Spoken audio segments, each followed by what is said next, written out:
Hey guys, Tracy here, Kansas Garden Guy, Summer Pick Farms. What's up?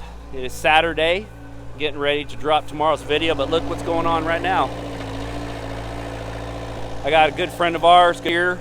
He is helping me out. He said he had a little bit of time, and he has brought over his little skid loader here, and we're going to get some dirt done. So what he's doing is, we don't have a transit or anything. Like I said, we're not dirt professionals or anything. This is just backyard stuff, just men of many hats. So what we are doing is, this is, I don't know if you want to call this high and this is low, or however you want, or this is where it needs to be and this is way low or something. Anyway, we've decided he's going to come across the top of here, and we're going to skim the top of this off, and then we are going to dump it over here on this section right here, as you can see, and then we're going to backfill this all the way up to where the flags are. That is where that is supposed to be. So from flag to flag is 22 foot. That gives me 1 foot extra on each side of this tunnel, about 1.5 feet. That way I can have the droop over and then run your plastic down.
looking good. Thank you, Steve. Thank you. There goes my buddy Steve right there. I used to go to school with his daughter, and his son's a little younger than me, but his daughter's my age, and he come from just north of us there.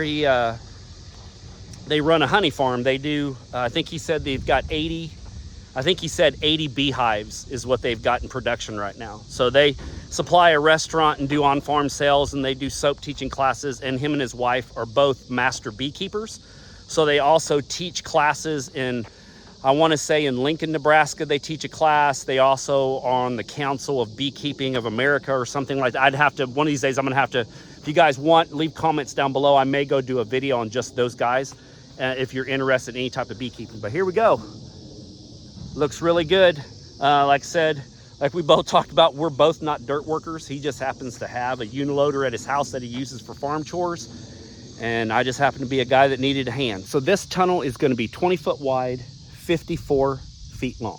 The reason why I'm doing that is because most of your frost blankets, insect netting, anything like that either comes in 50-foot lengths or 100-foot lengths for the most part. So to make it safe, this tunnel will be 54 foot long. So that will leave me 2 foot on the front, 2 foot on the back. And what I'll do is I'll make a 48-foot bed. So that will give me 3 in the front, 3 in the back. And then when I loop my frost blankets, I can bundle it on the end and tie it up with a landscaping stake. So yeah, so this is the beginning. We've got the compost pile that we had here moved, and then the 6 yards of garden soil mix that I had blended for our high tunnel to make the beds moved over there. So everything's out of the way. Now I can mow and clean this all up, start getting this to look good for the farm tour in October. But yeah, so this is the first step in getting stuff done, and I am super stoked about being able to get this started for you guys. So what we're going to do is we are going to, my next video will be us actually squaring everything up. But you know what, that's going to come in future videos. I just kind of wanted to show you guys what we are doing today. So once again, I will talk to you guys next week. See you, bye.